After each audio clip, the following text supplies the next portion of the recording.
रामायण जो हमारे भारत की संस्कृति है, हमारा इतिहास है, हमारी पहचान है और एक धर्म ग्रंथ भी है जिसे महर्षि वाल्मीकि ने लगभग 3000 साल पहले लिखा था, जिसके बारे में हम सभी जानते हैं कि कैसे श्री राम वनवास के लिए गए थे, कैसे माँ सीता को रावण ने अपहरण किया था और कैसे श्री राम, लक्ष्मण और हनुमान जी मिलकर सीता माँ की खोज में निकल पड़े थे और कैसे मर्यादा पुरुषोत्तम राम के द्वारा रावण का वध हुआ था। इस इतिहास को लेकर हमारे भारत में रामानंद सागर की धारावाहिक रामायण भी बन चुकी है, जिसे न जाने कितनी बार रीटेलीकास्ट किया गया और जब जब इसे रीटेलीकास्ट किया गया तब तब इसकी टीआरपी बनी रही। इसके बाद 1992 में जापानी एनिमे में the legend of Prince Rama भी आई थी, जो बहुत ही कंट्रोवर्शियल थी, जिसमें विश्व हिंदू परिषद ने अपनी आपत्ति जताई थी। लेकिन सही मायने में इस एनिमे में एक इमोशन थी, सच्चाई थी और एक बेहतरीन एनिमे फिल्म थी जिसमें वीएफएक्स अच्छी थी।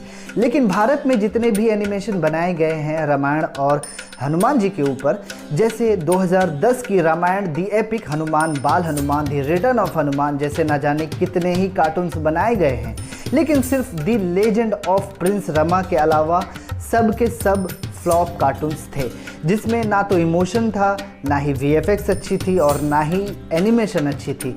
अब एक और रामायण के हनुमान जी के cartoon series the legend of Hanuman को इसी साल जनवरी में हॉटस्टार स्पेशल पर स्ट्रीम किया गया और जिसके बाद the legend of Hanuman season 2 को भी 6 अगस्त को स्ट्रीम किया गया। लेकिन सवाल यह है कि इस कार्टून सीरीज में क्या है खास और क्या है बकवास। आइए जानते हैं। मैं हूं मिस्टर वी और आपका इस चैनल में बहुत बहुत स्वागत है।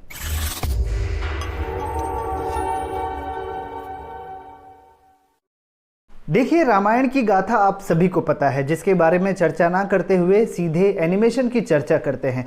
तो सबसे पहले सीजन की बात करें तो पहले सीजन में कुल 13 एपिसोड्स है, जिसमें दिखाया गया है कि कैसे हनुमान जी का जन्म होता है, कैसे कैसे वो बड़े होते हैं और फिर वो कैसे श्री राम से मिलते हैं।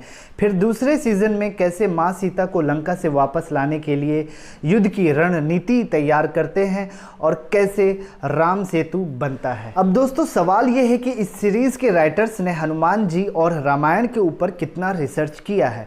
मुझे नहीं लगता कि उन्होंने रामायण को पढ़ा भी होगा, मुझे नहीं लगता कि उन्होंने रामायण के पात्रों को समझ पाए होंगे। मैं ऐसा इसलिए कह रहा हूं क्योंकि जिस तरह से हनुमान जी रामायण में उल्लेख है कि वो एक विनम्र वानर थे, बहुत भोले, बहुत ही प्यारे, बहुत ही बुद्धू, लेकिन सागर जैसा ज्ञान और अष्ट सिद्धि 9 निधि के दाता, मगर इस सीरीज में हनुमान जी बिल्कुल जोकर बना दिए हैं। कहीं से उनके कैरेक्टर में वो इमोशन नहीं आता जो जापानी एनिमे फिल्म में आई थी, वैसा टच हमें देखने को नहीं मिला। नल और नील, क्या ही कहूँ, ऐसा लगता है कि किसी मुंबई के सड़क छाप टपोरी की आत्मा घुसेड़ दिया हो। मतलब क्या है, उनकी बोली को क्या हो गया है। नल और नील कॉमेडी कब से करने लगे? रामायण में तो ये उल्लेख नहीं है कि वो कॉमेडियन थे। बेफिजूल की बकवास, नो कॉन्फिडेंस, नो उत्साह और ना ही कोई इमोशन। और इससे भी बकवास है इस सीरीज़ की लैंग्वेज, मतलब उर्दू है, हिंदी है कि क्या है, कुछ समझ में नहीं आता। पूरे सीरीज़ में इतने उर्दू बोले गए हैं कि पूछिए मत। इसे शुद्ध हिंदी में बनाते और उर्दू में भी, लेकिन नहीं, दोनों ही मिक्स कर दी गई। एक जगह तो हनुमान जी मुँह मियाँ मिट्ठू कह रहे हैं, हद है। हाँ, सारे कैरेक्टर्स में श्री राम, रावण और माँ सीता का कैरेक्टर छोड़कर बाकी सभी कैरेक्टर्स का मजाक बना दिया गया है। एनिमेशन की बात करें तो कोई इम्प्रूवमेंट नहीं है भारतीय एनिमेशन में। ऐसा समझिए कि एक बैकग्राउंड फोटो पे कैरेक्टर्स चिपका दिए गए हों। एक कैरेक्टर मूव करता है तो बाकी कैरेक्टर्स में कोई मूवमेंट नहीं, ना ही पत्ते हिलते हैं, ना ही समंदर की लहरें दिखते हैं। 2021 में अगर आप ऐसे एनिमेशन बनाएंगे तो क्या फ़ायदा इतनी मेहनत का, इतने पैसे की लागत का, जब रिजल्ट ऐसा हो। डबिंग की बात करें तो हनुमान जी की आवाज़ में कोई दमखम नहीं दिखता, बहुत ही पतली आवाज़ दी गई है। सिर्फ श्री राम, माँ सीता और रावण की ही डबिंग अच्छी की गई है, बाकी कैरेक्टर्स में कोई ध्यान नहीं दिया गया है। मैं आपको बता दूं कि इसके जो नरेटर हैं वो है शरद केलकर जी।